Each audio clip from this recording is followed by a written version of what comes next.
Tommy's last journey. It was a cold and eerie night. The streets were empty, with only the sound of the wind howling through the dark alleys. 10-year-old Jake stood by his bedroom window staring outside. Suddenly, his loyal dog, Tommy, started barking furiously. Jake's heart raced as he saw a shadowy figure lurking at the end of the street. Without thinking twice, Tommy dashed toward the door, ready to confront the unknown. Jake gathered his courage and followed Tommy outside.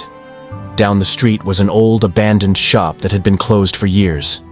Tonight, however, its lights were faintly glowing.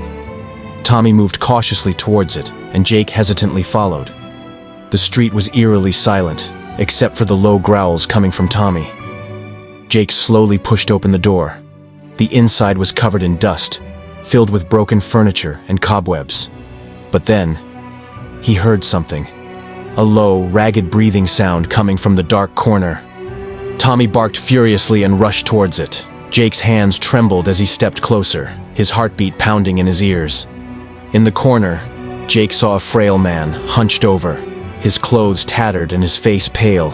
Tommy barked and growled, but the man lifted his tired eyes to Jake. Jake recognized him. It was Mr. Harris, the man who had mysteriously disappeared from the neighborhood weeks ago. He looked weak and afraid. The man whispered in a weak voice, "Help me. I've been trapped here." Jake's fear turned into sympathy when he noticed ropes tied around the man's wrists. Tommy whined, nudging Jake as if urging him to help. Jake quickly untied the ropes, realizing the man was telling the truth. Mr. Michael explained that he had been held captive by criminals who didn't want him to reveal what he had seen. Tommy's sharp instincts had led Jake right to him. Just as they were about to leave, they heard footsteps approaching. Jake froze. Tommy stood in front of him, growling fiercely. Two men appeared from the shadows, their faces twisted with anger. "You're not going anywhere!" one of them growled. Without hesitation, Tommy leaped at them, barking and snapping. "Run, Jake!" Mr. Harris shouted. Jake turned and ran as fast as he could, his heart racing. With Tommy's bravery, they managed to escape and call the police. When the officers arrived, the criminals had already fled. Jake hugged Tommy tightly, whispering, "You're my hero, buddy." Tommy wagged his tail, exhausted but proud. Months passed, and life returned to normal.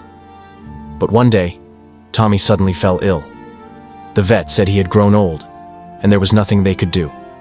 Jake spent every moment by Tommy's side, comforting him. One quiet night, Tommy peacefully passed away, leaving Jake heartbroken, but grateful for their unforgettable journey. This story teaches us that true friendship and loyalty have no limits. A pet is not just an animal, but a lifelong companion who stands by us in every challenge.